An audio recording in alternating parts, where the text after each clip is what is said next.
आज की इस गहरी डुबकी का विषय है डिजिटल स्वतंत्रता। हम सब ऑनलाइन तो हैं, पर सवाल ये है कि क्या हम वाकई में स्वतंत्र हैं? हमारे पास जो स्रोत सामग्री है वो इसी जटिल सवाल पर हुई एक चर्चा से निकली है। हाँ, और ये सिर्फ इंटरनेट चलाने की आजादी से कहीं आगे की बात है। बिल्कुल। तो इस डुबकी का लक्ष्य है ये समझना कि एल्गोरिदम, डेटा सुरक्षा और हमारी अपनी जागरूकता, ये सब मिलकर इस स्वतंत्रता को कैसे बनाते या बिगाड़ते हैं। ठीक है, चलिए इसे खोलते हैं। देखिए, डिजिटल स्वतंत्रता का मतलब सिर्फ जैसे नेटफ्लिक्स देखना या सोशल मीडिया पर स्क्रॉल करना नहीं है। हाँ। स्रोतों के अनुसार इसका मतलब कहीं गहरा है। अपनी आवाज बिना किसी डर के उठा पाना, अपनी निजी जानकारी, अपना डेटा, उस पर कंट्रोल रखना, और ये जो डिजिटल दुनिया बन रही है उसमें सक्रिय रूप से हिस्सा लेना। सक्रिय रूप से हिस्सा लेना, ये दिलचस्प है। मतलब सिर्फ इस्तेमाल करने वाला नहीं, बल्कि बनाने में भी भागीदार। हाँ, कुछ वैसा ही। ये सिर्फ पहुंच का मामला नहीं है, ये अपनी डिजिटल पहचान और अपने अधिकारों को समझने का भी मामला है। सही।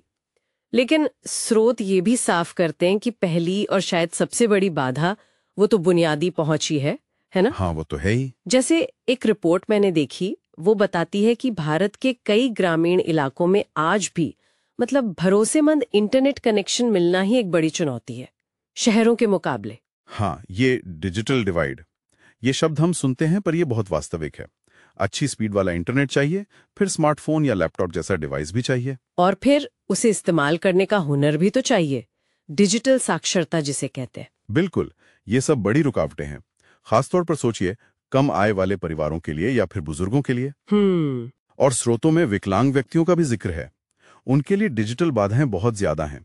कई जरूरी ऐप्स और वेबसाइट्स आज भी ऐसी हैं जो उनके इस्तेमाल के लायक ही नहीं है। अच्छा, तो ये उन्हें एक तरह से अलग थलगता देता है। हाँ बिल्कुल, उन्हें इस डिजिटल दुनिया से आप कह सकते हैं काट देता है। पहुंच के अलावा स्रोतों में एल्गोरिथम पर भी काफी जोर दिया गया है, और यहाँ बात मुझे लगता है वाकई पेचीदा हो जाती है। हाँ, क्योंकि हम जो ऑनलाइन देखते हैं, फीड पर जो आता है, क्या वो सच में हमारी मर्जी है या कोई और तय कर रहा है? ये बहुत ही महत्वपूर्ण बिंदु है। सोशल मीडिया फीड्स हों या ऑनलाइन शॉपिंग के सुझाव, हाँ, ये सब एल्गोरिथम तय करते हैं।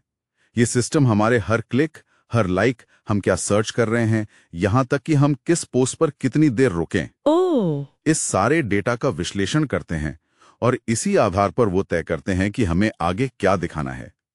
एक स्रोत इसे क्यूरेटेड रियलिटी कहता है। क्यूरेटेड रियलिटी मतलब एक ऐसी सच्चाई जो हमारे लिए चुनकर बनाई गई है। हाँ बिल्कुल। तो इसका मतलब ये हुआ कि हम एक तरह के वो क्या कहते हैं, फिल्टर बबल या इको चेम्बर में फंस सकते हैं। बिल्कुल, जहां हमें सिर्फ वही विचार और खबरें दिखती हैं जो हमारी सोच से मिलती जुलती हो। स्रोत तो ये भी बताते हैं कि इससे समाज में ध्रुवीकरण बढ़ सकता है। हाँ, ये बहुत बड़ा खतरा है। ये एल्गोरिदम अनजाने में ही सही हमें अलग अलग दृष्टिकोणों से दूर कर सकते हैं।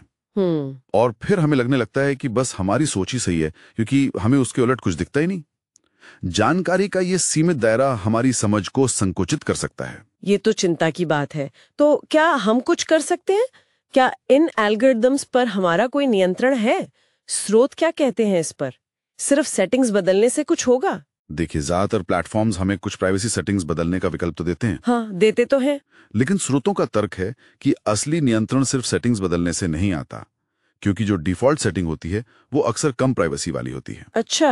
असली ताकत आती है जागरूकता से, डिजिटल साक्षरता से, ये समझना कि एल्गोरिदम काम कैसे करते हैं। तो जो जानकारी देख रहे हैं उसका स्रोत क्या है, क्या वो भरोसेमंद है, हमारा डेटा कैसे इस्तेमाल हो रहा है, इस पर सवाल उठाना ये जरूरी है। तो इसका मतलब ये हुआ कि डिजिटल स्वतंत्रता सिर्फ अधिकारों की बात नहीं है, बल्कि ये एक जिम्मेदारी भी है।